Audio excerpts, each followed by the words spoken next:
నమస్తే welcome to 9+P news. Andhra Pradesh తీర ప్రాంత హక్కులపై సీఎం చంద్రబాబు నాయుడు ఘాటుగా స్పందించారు. నెల్లూరు జిల్లా కావలి మండలం తుమ్మలపెంట గ్రామంలో మత్స్యకారుల సేవలో కార్యక్రమం ద్వారా మత్స్యకార కుటుంబాలకు ఆర్థిక సహాయం విడుదల చేశారు.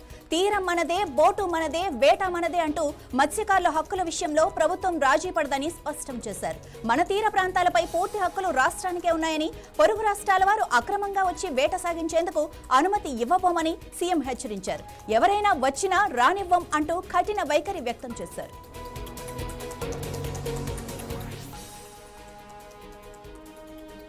హైదరాబాద్ జలమండలి జనరల్ మేనేజర్ కుమార్ నివాసంలో ఏసీబీ అధికారులు సోదాలు నిర్వహిస్తున్నారు. ఆదాయానికి మించిన ఆస్తుల కేసులో ఈ తనిఖీలు జరుగుతున్నాయి. ఈ రోజు అనగా మంగళవారం తెల్లవారుజాము నుంచే ఏసీబీ అధికారులు బృందాలుగా ఏర్పడి హైదరాబాద్ తో పాటు మొత్తం 8 ప్రాంతాల్లో ఏకకాలంలో సోదాలు నిర్వహిస్తున్నారు. మల్లాపూర్లోని కుమార్ ఇంట్లో ఏసీబీ డీఎస్పీ మజీద్ అలీ ఖాన్ ఆధ్వర్యంలో తనిఖీలు జరుగుతున్నాయి. జీఎం కుమార్ బంధువుల ఇళ్లలోనూ సోదాలు కొనసాగుతున్నాయి. నీట్ పేపర్ లీక్ కేసులో సీబీఐ దర్యాప్తు కొనసాగుతోంది. ఈ కేసులో మహారాష్ట్రలోని నాసిక్ కేంద్రంగా ఒక కీలక విషయం వెలుగులోకి వచ్చింది. ప్రధాన నిందితుల్లో ఒకడైన శుభం కర్నేకు పరీక్షకు ముందే అంటే ఏప్రిల్ 27నే ప్రశ్నపత్రం అందినట్లు సీబీఐ వర్గాలు గుర్తించాయి. సీబీఐ దర్యాప్తు ప్రకారం ఏప్రిల్ 27న పేపర్ అందుకున్న శుభం కర్నారే మొదట ఉత్తరప్రదేశ్లోని కొందరిని సంప్రదించాడు. ఆ తర్వాత హర్యానాలోని ఒక గ్యాంగ్ తో డీల్ కుదుర్చుకున్నాడు. అక్కడి నుంచి నీట్ ప్రశ్నపత్రం రాజస్థాన్లోని స్పీకర్ కు చేరింది. నిందితులు తమ మధ్య సమాచారాన్ని పంచుకోవడానికి టెలిగ్రామ్ యాప్ ను ఉపయోగించినట్లుగా ఆధారాలు సేకరించారు. ఇప్పటి వరకు ఈ కేసుతో సంబంధం ఉన్న 10 మందిని సీబీఐ అరెస్టు చేసింది. హన్మకొండ జిల్లా న్యూ సాయంపేటలో గుర్తు తెలియని వ్యక్తులు హనుమాన్ విగ్రహాన్ని ధ్వంసం చేయడంతో ఉద్రిక్త పరిస్థితులు నెలకొన్నాయి. ఘటన విషయం తెలిసిన వెంటనే హిందూ సంఘాలు, భక్తులు భారీ సంఖ్యలో అక్కడికి చేరుకున్నారు. న్యూ సాయంపేట ప్రధాన రహదారిపై భక్తులు ధర్నాకు దిగడంతో ట్రాఫిక్ పూర్తిగా నిలిచిపోయింది. విగ్రహాన్ని ధ్వంసం చేసిన వారిపై కఠిన చర్యలు తీసుకోవాలని డిమాండ్ చేస్తున్నారు. పెద్ద ఎత్తున హనుమాన్ భక్తులు, బజరంగ్ దళ్ కార్యకర్తలు అక్కడికి చేరుకోవడంతో పరిస్థితి ఉద్రిక్తంగా మారింది. పరిస్థితిని అదుపులోకి తెచ్చేందుకు పోలీసులు పలువురిని అదుపులోకి తీసుకున్నారు. ఈ క్రమంలో పోలీసులకు, భక్తులకు మధ్య తోపులాట చోటు చేసుకుంది. వనపర్తి జిల్లా రాజంపేట గ్రామంలో రైతులు తీవ్ర ఆందోళనకు దిగారు. కొనుగోలు కేంద్రాలు నెల రోజులు దాటినా తమ ధాన్యాన్ని కొనటం లేదని ఆరోపిస్తూ రోడ్డుపై వరి ధాన్యం పోసి నిప్పండించారు. 15 రోజుల నుంచి ధాన్యం కొనుగోలు కాకపోవడంతో రైతులు తీవ్ర ఇబ్బందులు ఎదుర్కొంటున్నామని ఆవేదన వ్యక్తం చేశారు. వెంటనే కొనుగోలు చేయాలని, లేకపోతే తీవ్ర ఉద్యమానికి దిగుతామని హెచ్చరించారు. హైదరాబాద్ కూకట్పల్లిలోని లూలు హైపర్ మార్కెట్ పై ఫుడ్ సేఫ్టీ అధికారుల ఆకస్మిక తనిఖీలు చేపట్టారు. తనిఖీల్లో కుళ్లిన కూరగాయలు, పురుగులు పట్టిన పిండి పదార్థాలు గుర్తించిన అధికారులు వాటిని స్వాధీనం చేసుకున్నారు. ఆహార పదార్థాల నిల్వ, పరిశుభ్రత ప్రమాణాలపై కూడా అధికారులు ఆరా తీశారు.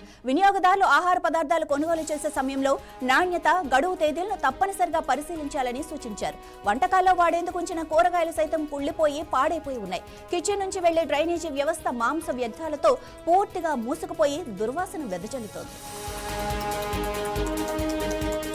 వరంగల్ జిల్లా గిర్నిబావి వద్ద రోడ్డు ప్రమాదం జరిగింది. కాశీబుగ్గకు చెందిన వెల్దండి వరుణ్ తన కారులో వరంగల్ నుంచి నర్సంపేట వైపు వెళ్తూ ఉండగా అతి వేగంగా వచ్చిన ఇసుక లారీ అతని వాహనాన్ని బలంగా ఢీకొట్టింది. ఈ ప్రమాదంలో తీవ్రంగా గాయపడిన వరుణ్ ఆసుపత్రికి తరలించే ప్రయత్నంలో మార్గమధ్యంలోనే అతను మృతి చెందాడు. వరుణ్ మృతితో అతని కుటుంబం విషాదంగా నిండిపోయింది. ఇక భార్య, 2 పిల్లలు కన్నీరు మున్నీరుగా విలపిస్తున్నారు. ఈ ఘటనతో కాశీబుగ్గ, పద్మనగర్ ప్రాంతంలో విషాదం నెలకొంది.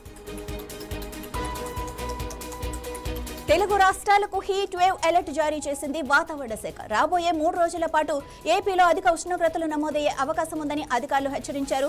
కోస్తాంధ్ర జిల్లాల్లో 3 రోజుల పాటు ఎండ తీవ్రత మరింత పెరిగే అవకాశం ఉందని స్పష్టం చేశారు. పలు జిల్లాల్లో 42 నుంచి 47 డిగ్రీల వరకు ఉష్ణోగ్రత నమోదయ్యే అవకాశం ఉందన్నారు. ఈవేళ ఉత్తరాంధ్ర, ఉభయ గోదావరి, కృష్ణా, ఎన్టీఆర్ జిల్లాల్లో వడగాల్పులు వీస్తాయని తెలిపారు. బంగాళాఖాతం, అరేబియా సముద్రం ప్రభావంతో దేశవ్యాప్తంగా వాతావరణంలో భారీ మార్పులు చోటు చేసుకునే అవకాశాలు కనిపిస్తున్నాయి.